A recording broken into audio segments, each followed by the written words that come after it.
Chers frères et sœurs, bienvenue dans ce nouveau bulletin de l'information du mois de juin, c'est sur Eagle Kenos Media. À la une de ce journal, la présence du pasteur Barouti dans l'église du pasteur Joël Francis Tato, prophète en RDC au Congo, a donné lieu à beaucoup de surnaturels manifestés. Également, dans la une, nous vous parlerons d'une sœur du message nommée ministre de la République. Bienvenue une fois de plus dans ce journal.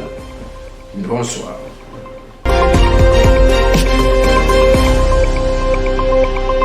L'église Porte des Cieux ouvrait ses portes samedi 5 juin pour recevoir le pasteur Barouti Kasongo Léonard qui répondait présent à l'invitation du prophète Joël Francis Tatou sur le thème au cabinet médical du docteur Jésus. Plus de précisions dans ce journal avec notre reporter Paul-Alain Bolo. Samedi 5 juin 2021, le pasteur Barouti Kasongo Léonard répondait présent à l'invitation du prophète Francis Tatou. Le thème choisi pour cet événement était au cabinet médical du docteur Jésus. L'homme de Dieu fera son entrée sous forte escorte et couvrira à peine son chemin à cause du peuple qui se bouscule pour le voir.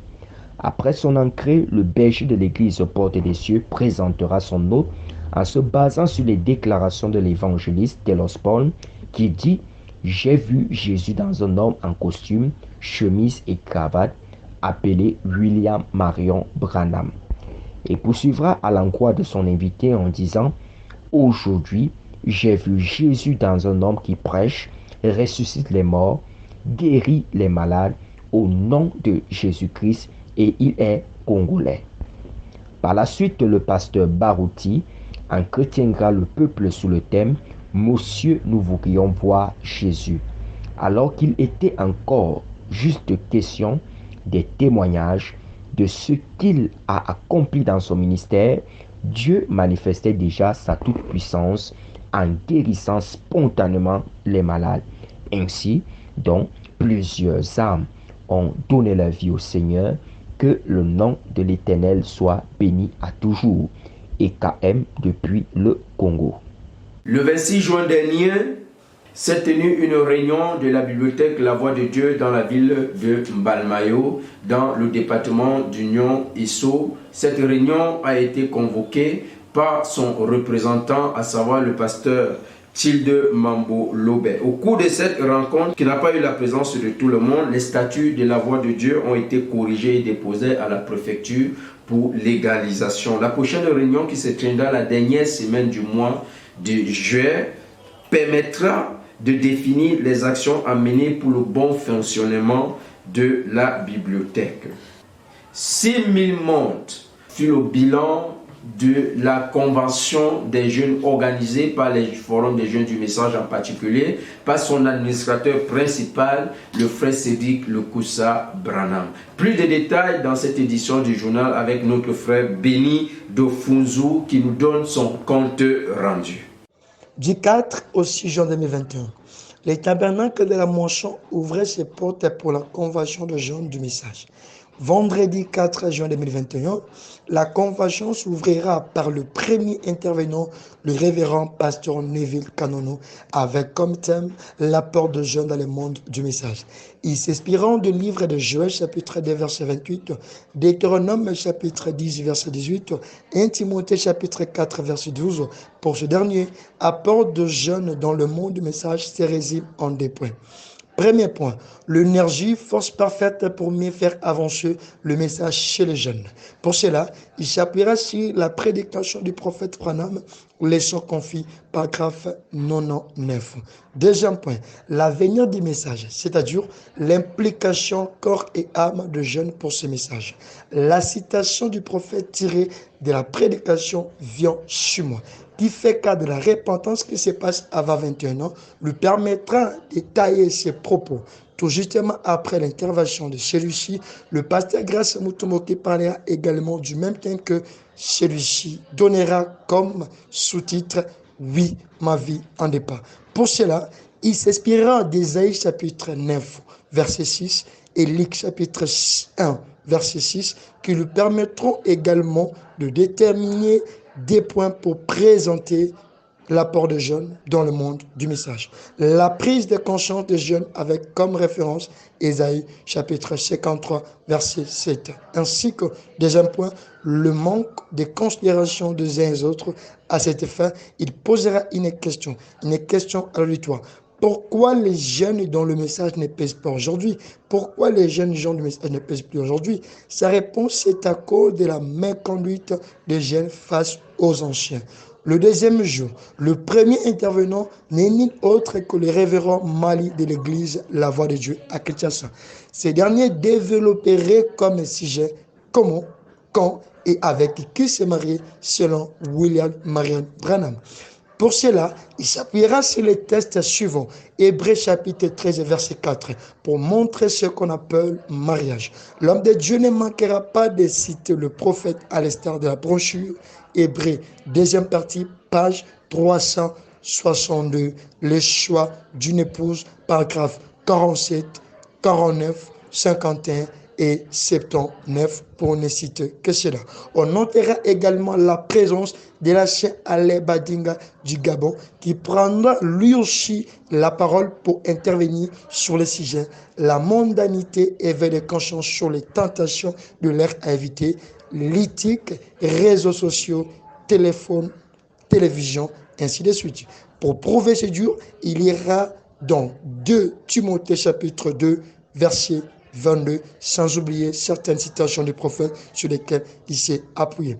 Dimanche 6 juin 2021, journée de clôture, le révérend pasteur Gédor Kachonga développera sur le sujet appelé au ministère et s'appuiera sur le livre de Jérémie chapitre 20, verset 7 jusqu'au verset 9 pour montrer qu'est-ce qu'est ministère.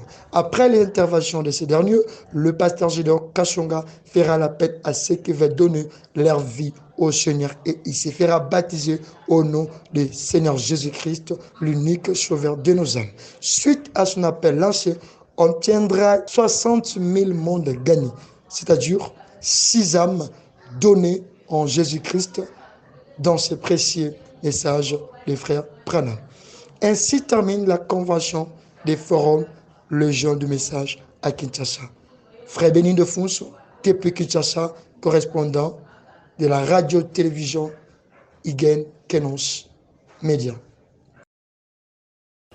En campagne d'évangélisation, El Elion Tabernacle de Salakounou avec son pasteur l'apôtre Mindan sont en plein combat depuis le 1er juillet contre les démons de ce côté sur le thème « Le Dieu inconnu ». Nous restons toujours en campagne d'évangélisation, cette fois-ci dans la ville de Yaoundé, avec Christ Tabernacle du pasteur Faith Amand, qui depuis le 2, c'est-à-dire depuis vendredi, organise une campagne d'évangélisation, lui aussi, sur le thème « Seigneur, je veux voir ta gloire ». Jusqu'ici, nous avons des bonnes nouvelles de ce côté et des très bons rapports. Et nous prions que Dieu bénisse ses serviteurs dans ces chemins de l'évangélisation.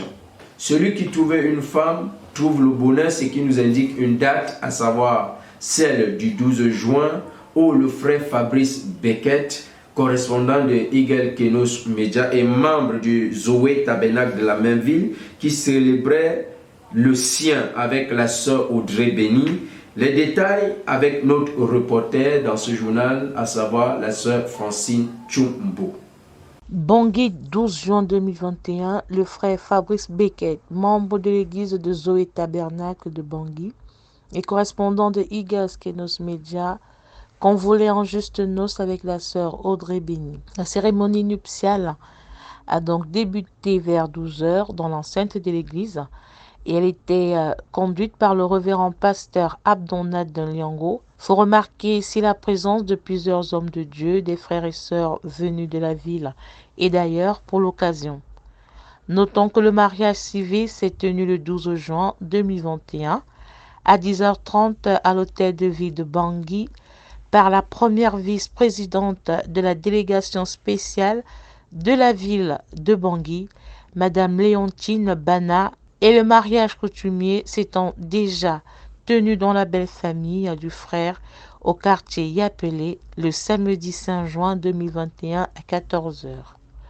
Au sortir de cette cérémonie, un repas de noces a été organisé au restaurant La Costa de Brava. La joie était tout simplement à son comble. Pour Eagles Kenos Media, je suis Francine Tchumbu.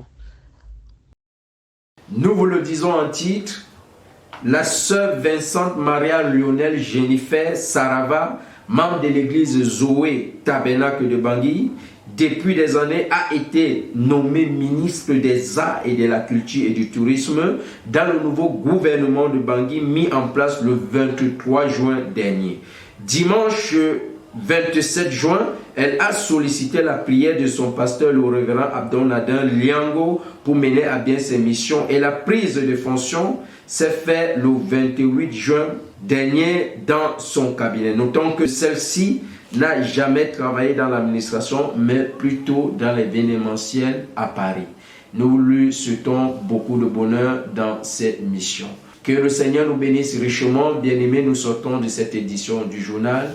Nous vous remercions de nous avoir écoutés jusqu'à la fin. Nous continuons davantage à solliciter tout votre soutien pour cette œuvre qui est mise en place, en vous abonnant à notre chaîne, en partageant, en likant et en regardant. Que le Seigneur vous bénisse. À la prochaine édition du journal. D'ici là, portez-vous bien et je dirais Hakuna Matata pour chacun des frères. Shalom.